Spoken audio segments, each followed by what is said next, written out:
नमस्कार दोस्तों, आर्यावर्त में आप सभी का स्वागत है। दोस्तों, जब भी विदुर का नाम आता है हमारे जहन में एक धर्मात्मा की आकृति बन जाती है। हम आज भी विदुर नीति पढ़ते हैं। दोस्तों, विदुर जितने बड़े धर्मात्मा थे, जितने बड़े धर्म के ज्ञानी थे, उतने बड़े पराक्रमी भी थे। मगर सवाल ये उठता है कि महाभारत के युद्ध में कहीं पर भी विदुर का जिक्र नहीं आता। ऐसा क्या हुआ था कि विदुर ने महाभारत के युद्ध में हिस्सा नहीं लिया था? आमंत्रित करता हूं आज के सफर पर चलने के लिए और बात करते हैं कि क्यों पराक्रमी होने के बावजूद, शक्तिशाली होने के बावजूद विदुर ने इस महाभारत के युद्ध में हिस्सा नहीं लिया था। लेकिन उसके पहले एक डिस्क्लेमर कि दोस्तों, इस वीडियो में जो भी जानकारी, सामग्री या गणना मैं आप लोगों के लिए लेकर आया हूं, ये मैंने अलग अलग माध्यमों से, ज्योतिषियों से, पंचांगों से, मान्यताओं से, प्रवचनों से, धर्म ग्रंथों से संग्रहित किया है और ये जानकारी आप तक पहुंचाई है। इसको महज जानकारी के तौर पर लें, इसको किसी भी चीज को पर्सनल लेने की जरूरत नहीं है। ठीक है? अगर आप किसी चीज को पर्सनल लेते हैं तो ये आपकी जिम्मेदारी होगी।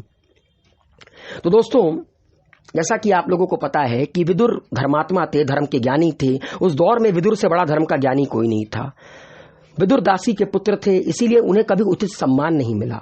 मगर उनके ज्ञान को देखते हुए उन्हें हस्तिनापुर का महामंत्री बनाया गया। विदुर हमेशा से कौरव पांडव दोनों को समान रूप से प्यार करते थे। फिर चाहे वो कौरव हो, फिर चाहे वो पांडव हो, वो हमेशा कौरवों को और पांडवों को उनकी हित की बातें ही समझाते थे।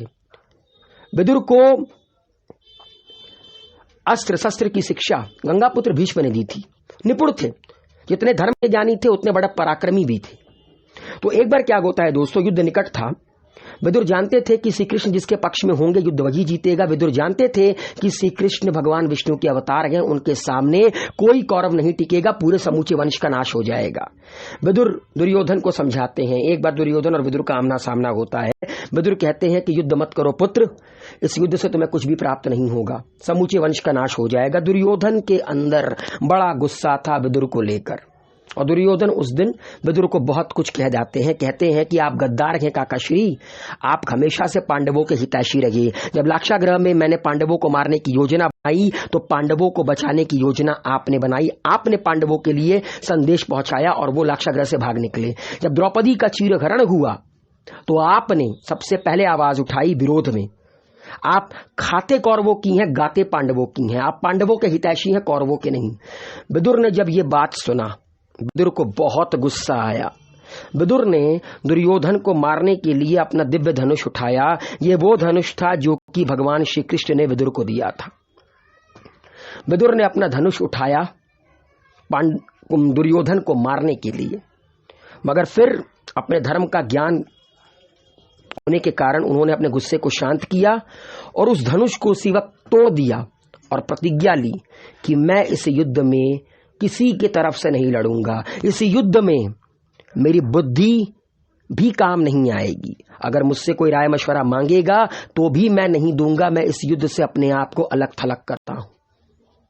और यही कारण था दोस्तों कि पराक्रमी होने के बावजूद दुर्योधन के कारण, दुर्योधन के अशिष्ट व्यवहार के कारण